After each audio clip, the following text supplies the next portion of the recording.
Assalomu alaykum. Bugungi darsimiz boshlang'ich sinflarda sinfdan tashqari ishlarni tashkil etish. Mavzumiz 14-mavzu Teams xalqaro baholash dasturi orqali tabiiy fanlardan sinfdan tashqari ishlarni tashkil etish namunasini tayyorlash. Mavzumizni boshlaymiz. Teams xalqaro baholash dasturi tabiiy fanlar bo'yicha ham o'quvchilarning bilim va ko'nikmalarini baholashni maqsad qiladi. Tabiiy fanlar, xususan fizika, kimyo, biologiya, yer fanlari kabi sohalarda o'quvchilarning savodxonligini oshirish uchun sinfdan tashqari ishlarni tashkil etish juda muhimdir. Bunday faoliyatlar o'quvchilarda tabiiy fanlarga bo'lgan qiziqishni oshirish va amaliy ko'nikmalarni rivojlantirishga yordam beradi.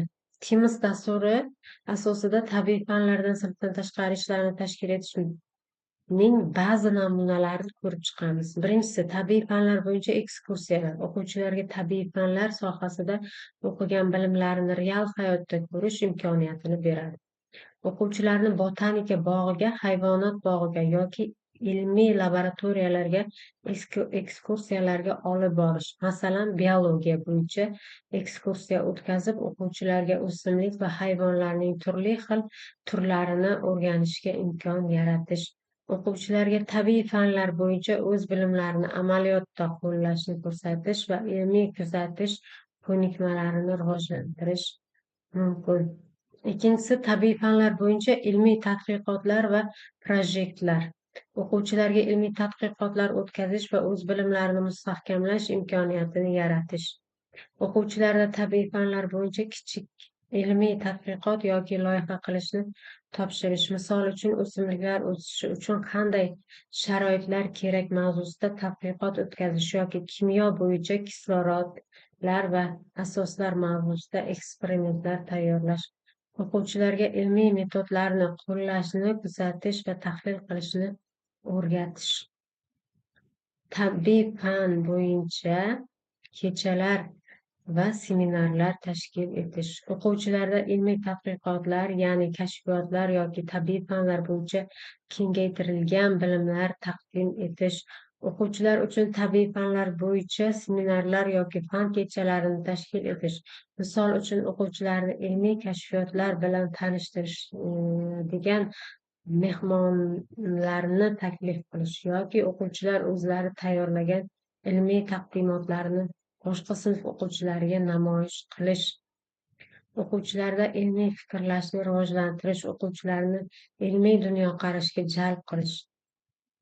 To'rtinchisi, tabiatni kuzatish va tadqiq qilish. O'quvchilarga tabiiy dunyoni, olamni va kuzatish orqali tabiiy fanlar bo'yicha bilimlarini kengaytirish. O'quvchilarga o'z hududidagi tabiatni kuzatish, o'simlik va hayvonlarni o'rganish, o'zlarining kuzatishlarini yozma shaklda taqdim etish vazifalarini berish. O'quvchilarda tabiatga bo'lgan qiziqishni oshirish va ilmiy kuzatish ko'nikmalarini rivojlantirish mumkin.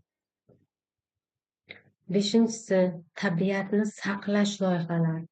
O'quvchilarni ekologik masalalar va tabiatni asrash, avaylashga, himoya qilishga undash, o'quvchilarni ekologik muammolarni hal qilishga jalb qilish. Misol uchun, atrof-muhitni tozalash, tabiatni saqlash yoki resurslarni tejashga oid loyihalar tashkil etish. O'quvchilarga ekologik mas'uliyatni o'rgatish, atrof-muhitni muhofaza qilishning ahamiyatini tushuntirish.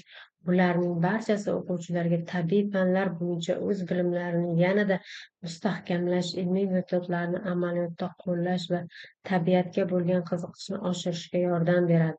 Bu kabi sinfdan tashqari faoliyatlar o'quvchilarning motivatsiyasini oshiradi va ular uchun tabiiy fanlarni o'rganish jarayonini qiziqarli hamda foydali qiladi. Demak, dars davomida topshiriqlar beriladi talabalarga. Bu 4-sinf o'qish tabiiy fan darsligidan olingan. Bunday holatlarda salbiy munosabat bildiramiz. Masalan, buni o'quvchilar topadi. Bu birinchi rasmda o'sha daraxtning tagiga olov yoqmaslik yoki bo'lmasa o'sha olov yoqish yomon oqibatlarga olib kelishi mumkinligi haqida tushunchalar berishimiz mumkin. Bu rasmning tagida esa savollar berilgan. Rasmdagi harakatlar nima uchun tabiat va hayvonot olamiga zarar yetkazadi? Ikkinchisi, tabiatda dam olayotganda biz qanday qoidalarga amal qilishimiz kerak? Uchinchisi, agar odamlar bu qoidalarga rioya qilmasa, tabiatda qanday salbiy o'zgarishlar yuz berishi mumkin? Keyingisi yana xuddi shunday rasm 3 ta guruhga bo'lib, mana 3 ta guruhga savollar berilgan. Bugungi darsimiz shulardan iborat. Rahmat.